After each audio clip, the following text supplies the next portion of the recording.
Breaking News, Kompas Pemburu Keadilan. Sampit, Kalimantan Tengah. Penangkapan dan penetapan seseorang sebagai tersangka wajib didasarkan pada minimal 2 alat bukti yang sah serta pemeriksaan terhadap calon tersangka. Alat bukti yang sah menurut pasal 184 KUHP meliputi keterangan saksi, keterangan ahli, surat, petunjuk, dan keterangan terdakwa.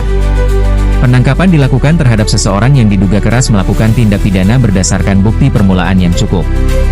Petugas kepolisian juga wajib menunjukkan surat tugas serta surat perintah penangkapan. Penangkapan tersebut bertujuan untuk kepentingan penyidikan maupun penuntutan, dan tidak boleh dilakukan secara sewenang-wenang. Selain itu, keluarga orang yang ditangkap juga berhak menerima tembusan surat perintah penangkapan. Penetapan tersangka tanpa memenuhi minimal 2 alat bukti yang sah dianggap tidak sesuai dengan putusan Mahkamah Konstitusi nomor 21 tahun 2014. Dan inilah yang dialami oleh Hasan bin Ida dan rekan-rekannya. Mereka telah ditangkap dan bahkan telah ditetapkan sebagai tersangka oleh Ditreskrimum Polda Kalimantan Tengah pada tanggal 15 Februari 2026. Menurut Munti, istri dari Hasan, mereka ditangkap di tengah jalan dengan alasan adanya laporan pencurian. Saat itu, telepon genggam serta semua barang milik mereka juga turut disita oleh pihak kepolisian. Munti mengaku terkejut karena ketika dirinya menanyakan surat tugas atau surat perintah penangkapan, pihak kepolisian justru membentak mereka. Bahkan, menurutnya, oknum petugas kepolisian tersebut mengatakan bahwa surat tugas mereka tidak bisa diperlihatkan. Masih menurut Munti, begitu banyak orang yang lalu lalang bekerja membawa buah sawit keluar dari menteng. Namun dirinya mempertanyakan mengapa justru hanya suaminya, Hasan, yang ditangkap bersama Sarimin.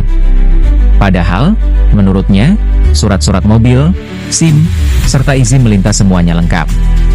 Hal itu membuat dirinya merasa heran, karena sebagai orang kecil yang sulit mencari nafkah, justru merasa semakin dipersulit dengan keadaan yang semakin rumit.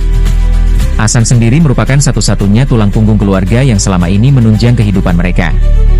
Ia harus menghidupi 3 orang anak yang masih sangat membutuhkan bimbingan serta pendampingan dari seorang ayah.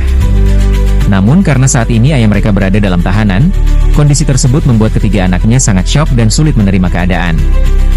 Munti pun hanya bisa berharap sambil berdoa agar suaminya tetap dalam keadaan sehat dan diberikan jalan keluar dari permasalahan yang sedang dihadapi.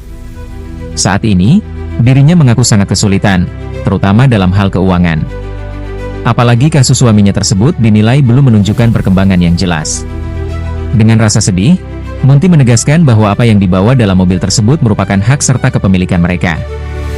Demikian Breaking News Kompas Pemburu Keadilan edisi kali ini.